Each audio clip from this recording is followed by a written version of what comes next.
Commission of India and the Ministry of Law and Justice as per the extant provisions under Section 12 of the Presidential and Vice Presidential Election Act 1952 and Rule 35 of the Presidential and Vice Presidential Election Rules 1974. Overall, the 17th Vice Presidential election was conducted in a free, fair and orderly manner. I would like to take this opportunity to thank the candidates and their authorized representatives for their cooperation, which facilitated early completion of the proceedings. Thank you.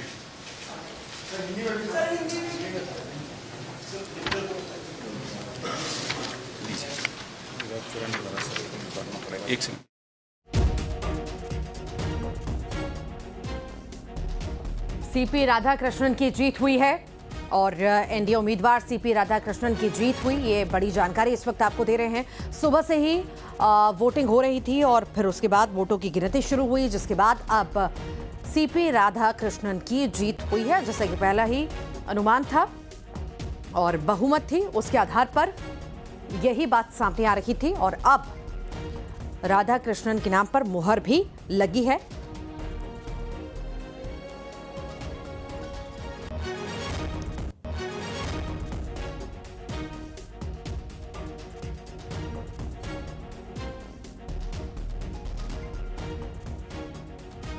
CP Radhakrishnan नए उपराष्ट्रपति होंगे और ये बड़ी जानकारी इस वक्त आपको दे रहे हैं। उपराष्ट्रपति अब वो होंगे और सुबह से ही वोटिंग जारी थी। 10 बजे से 5 बजे तक ये सिलसिला चलता रहा और उसके बाद जो है वोटों की गिनती शुरू हुई। अब फैसला आ चुका है और सीपी राधाकृष्णन अब उपराष्ट्रपति, नए उपराष्ट्रपति होंगे। आप सभी ने वोट डाला, आपने मताधिकार का इस्तेमाल किया। हमने आपको लाइव तस्वीरें भी उस वक्त दिखाई थी जब पीएम मोदी भी वोट करते, राहुल गांधी भी वोट करते हुए नजर आए थे। और इससे पहले आपको ये भी जानकारी दें कि जगदीश धनखड़ के द्वारा इस्तीफा दिया गया था। स्वास्थ्य कारणों का हवाला देकर के उन्होंने अपनी सीट छोड़ी थी, जिसके बाद ये पूरा सिलसिला शुरू हुआ और फिर आज का दिन तय किया गया। वोटिंग हुई और वोटिंग के बाद जो है गिनती शुरू हुई और फाइनल मुहर सीपी राधाकृष्णन के नाम पर लग चुकी है। वो जीत चुके हैं।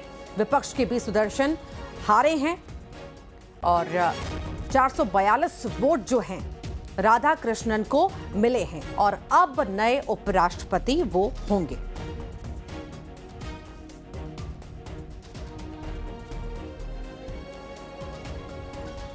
ये बड़ी जानकारी इस वक्त आपको दे रहे हैं। वोटों की गिनती खत्म हो चुकी है और नाम पर भी मुहर, जैसे कि पहले ही कयास जो थे लगाए जा रहे थे और इन कयासों के बीच ये बड़ी जानकारी, नाम पर मुहर और जीत राधाकृष्णन की हुई है। अब नए उपराष्ट्रपति होंगे राधाकृष्णन।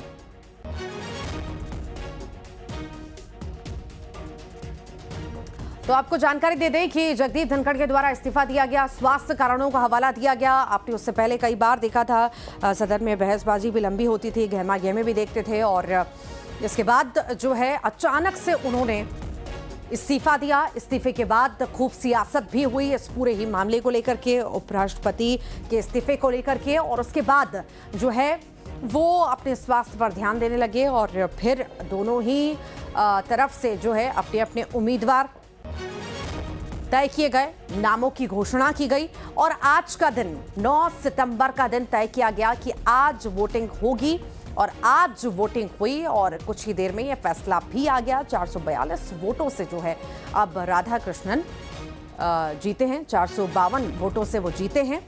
दोनों ही तरफ से मजबूती के साथ जो है हमारे साथ सहयोगी पुनीत भी हमारे साथ जुड़ गए हैं। पुनीत, लंबा सफर ये चला, कई दिनों तक कई सारे कयास लगाए गए जब धनखड़ के द्वारा इस्तीफा दिया गया और उसके बाद गहमा गहमी भी खूब हमने देखी। उसके बाद आज जाकर के ये चुनाव, नाम पहले तय हुए, आज चुनाव नतीजे भी आ गए, राधाकृष्णन के नाम पर मुहर भी लग गई। अब नए उपराष्ट्रपति होंगे।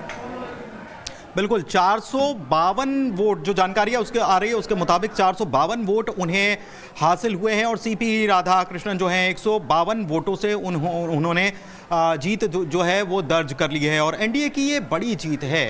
दरअसल एनडीए की तरफ से पहले ही इस बात का समर्थन कर दिया गया था कि जिसे भी प्रत्याशी बनाया जाएगा सब मिलकर उनका समर्थन करेंगे और यही बात निकलकर सामने आई है और ये एक बड़ी जीत 152 वोटों से एक बड़ी जीत यहाँ पर एनडीए को उपराष्ट्रपति के चुनाव में हासिल हुई है। और सुदर्शन रेड्डी की अगर बात की जाए तो वो सामने खड़े थे लेकिन उन्हें केवल 300 वोट ही हासिल हो पाए और अगर इस मुकाबले में देखा जाए तो एनडीए प्रत्याशी जो थे उनको 452 वोट हासिल हुए हैं और ये अपने आप में एक बड़ी जीत के तौर पर देखा जा रहा है। ठीक, लौटूंगी आपके पास पुनीत, आपके पास लौटूंगी। सहयोगी प्रत्याशी सीबी राधाकृष्णन को मिले हैं कि जबकि इंडिया गठबंधन के उम्मीदवार बी सुदर्शन रेड्डी को 300 वोट मिले हैं। तो बहुत साफ है कि एनडीए के जो क्रॉस वोटिंग हुई, एनडीए के पक्ष में क्रॉस वोटिंग हुई है, इंडिया गठबंधन की तरफ से क्रॉस वोटिंग की गई है और इसका अनुमान लगातार एनडीए के जो नेतृत्व थे, जो बीजेपी के बड़े नेता थे, वो कह रहे थे लगातार कि जो इंडिया गठबंधन के लोग हैं वो अपने अंतरात्मा की आवाज सुनेंगे और सही व्यक्ति के पक्ष में मतदान करेंगे।